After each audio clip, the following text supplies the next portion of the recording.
So hello दोस्तों, आज हम चलेंगे यूरोप में राष्ट्रवाद हिस्ट्री चैप्टर वाइज मॉक्स लगाएंगे। ठीक है, देखते हैं आप लोग अपना स्कोर जरूर बताएं कि हमें 40 में इतना सही हुआ। ठीक है, फर्स्ट क्वेश्चन देखते हैं। गैरिबाल्डी पेशे से क्या था? तो नाविक था। ठीक है, सेकेंड क्वेश्चन चलते हैं। यूरोप का मरीज किसे कहा जाता है? तो यूरोप का मरीज तुर्की को कहा जाता है। सिंपल क्वेश्चन है, आप करते जाइएगा आराम से। ठीक है, यंग यूरोप की स्थापना किसने किया था? तो किसने किया था?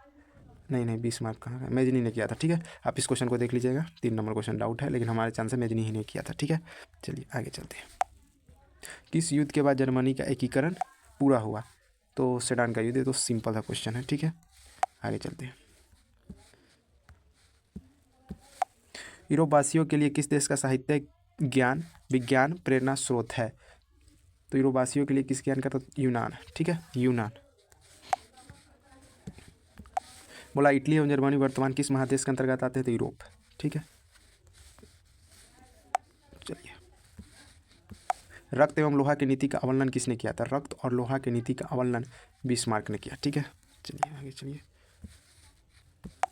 जर्मन राइमन राज्य का निर्माण नेपोलियन थर्ड, इसमें कोई दिक्कत ही ना है। वियना कांग्रेस द्वारा फ्रांस के किस शासक ने पुनः स्थापना किया था? बूबो ने किया था। ठीक है, चलिए आगे। सन 1870 में फ्रांस वर्षा के बीच युद्ध हुआ था। किससे हुआ था? सेडान का। ठीक है, सेडान का युद्ध हुआ था। जवेलियन पेशे एक संस्था थी। क्या चीज़? क्या व्यापारियों की संस्था थी? इसमें क्या बात? बिस्मार्क निम्न से क्या था? तब यह कूटनीतिज्ञ था, कूटनीति अपनाता था। ठीक है, 1829 ईस्वी में एड्रीनापोल की संधि किस देश के साथ हुई थी? अब ये तुर्की के साथ हुई थी। ठीक है, इटली एवं जर्मनी के एकीकरण के विरुद्ध में कौन था? इटली और जर्मनी के एकीकरण में कौन था? रूस, ऑस्ट्रेलिया था। ठीक है, ऑस्ट्रेलिया था। चलिए, फ्रैंकफर्ट की संधि कब हुई थी? फ्रैंकफर्ट की 1871, इसमें तो कोई डाउट नहीं है। ठीक है, यूरोप वासियों के लिए किस साहित्य का ज्ञान विज्ञान प्रेरणा स्रोत है? तुरंत क्वेश्चन का आंसर हम बताएं, आप भी बताइए। तो यूनान। ठीक है, मेजनी का संबंध किस संगठन से था? मेजनी का संबंध किस संगठन से था? आप लोग बताइए। तो कार्बोनरी से था। ठीक है, आप लोग अपना स्कोर बताते रहिएगा। काउंट काबूल को विक्टर इमोनियल ने किस पद पर नियुक्त किया था? तो काउंट काबूल को किस पद पर नियुक्त किया था? प्रधानमंत्री की। भाई साहब, आप प्रधानमंत्री ही बनो। वियना कांग्रेस में कौन सा राष्ट्र सम्मिलित नहीं है? तो देखिए, वियना कांग्रेस में कौन सा राष्ट्र सम्मिलित नहीं है? तो ब्रिटेन भी है, रूस भी है, फ्रांस है, लेकिन जर्मनी नहीं था। ठीक है, चलिए, जब एक कहानी पढ़िएगा तो आप लोग को भी बढ़िया तरीके से समझ आया। वियना कांग्रेस में पवित्र संत की योजना किसने प्रस्तुत की थी? तो रूस ने। आप लोग अगर कहानी सुना तो कमेंट जरूर करें। यंग इटली का संस्थापक कौन है? तो यंग इटली का संस्थापक कौन है? तो मेजनी है। ठीक है, चलिए आगे चलते हैं। नौ गुएल्फ आंदोलन कहाँ हुआ था? तो नौ गुएल्फ आंदोलन कहाँ हुआ था?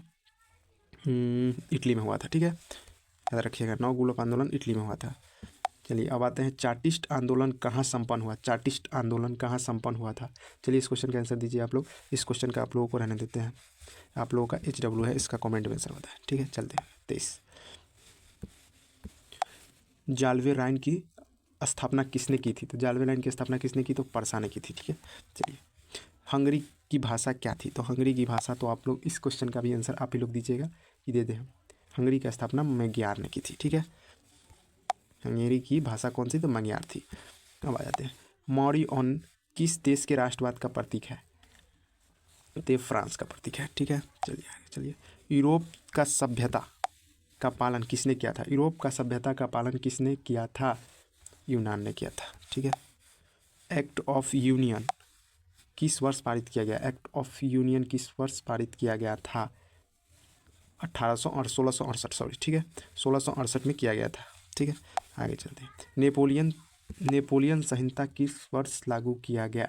नेपोलियन संहिता किस वर्ष लागू किया था? 1804 में। कार्बोनरी की स्थापना किस वर्ष हुई था? कार्बोनरी की स्थापना किस वर्ष हुआ था? कार्बोनरी की स्थापना 1810 ईस्वी में हुआ था। ठीक है, जर्मनी एकीकरण के लिए बिस्मार्क ने कितने युद्ध किए? तो 3, बस 3 याद रखिएगा, ये इंपॉर्टेंट क्वेश्चन है। बिस्मार्क ने कितने किए? 3 युद्ध किए थे। ठीक है, यूनान के स्वतंत्रता संग्राम में किसकी पराजय होती है? यूनान की, जो ये भी आप लोग क्वेश्चन का आंसर दीजिएगा। ठीक है, HW है, कमेंट में ज़रूर बताएं। ठीक है, अब आ जाते हैं 1789 फ्रांसीसी क्रांति के समय वहाँ किस राजवंश का शासन था। 1789 में फ्रांसीसी हुआ, वहाँ किस वंश का शासन था, तो आप लोग पता होगा कि बूबो की थी। ठीक है। पर्सा का शासक कौन था, पर्सा का शासक कौन था, पर्सा का शासक कौन था, तो विलियम प्रथम था। चलिए बताइए मेटरनिक कौन था, मेटरनिक कौन था, तो मेटरनिक ऑस्ट्रेलिया का चांसलर था। मेटरनिक क्या था, ऑस्ट्रेलिया का चांसलर था।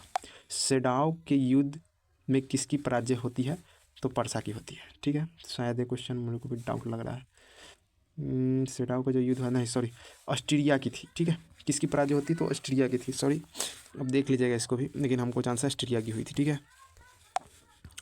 रक्त और लोहा की नीति किसने अपनाई थी, मोस्ट इंपॉर्टेंट क्वेश्चन भाई साहब, छपेंगे तो छपेगा ही ना कहा था। ठीक है, 37 नंबर क्वेश्चन है कि रक्त और लोहा की समिति, तो भाई सबको पता है कि बिस्मार्क ने किया था। ठीक है, ये छपेगा। लाल कुर्ती, ये भी क्वेश्चन, लाल कुर्ती की टुकड़े का गठन किसने किया था, तो लाल टुकड़ी की गठन किसने किया था, तो गैरीबाल्डी ने किया था, रक्त और लोहा ने बिस्मार्क। ठीक है, आप इस क्वेश्चन का कमेंट में आंसर जरूर बताएं। जर्मनी एवं इटली के एकीकरण के समय फ्रांस का शासक कौन बना था, ये आप लोग को कमेंट में देना है। ठीक है, धन्यवाद।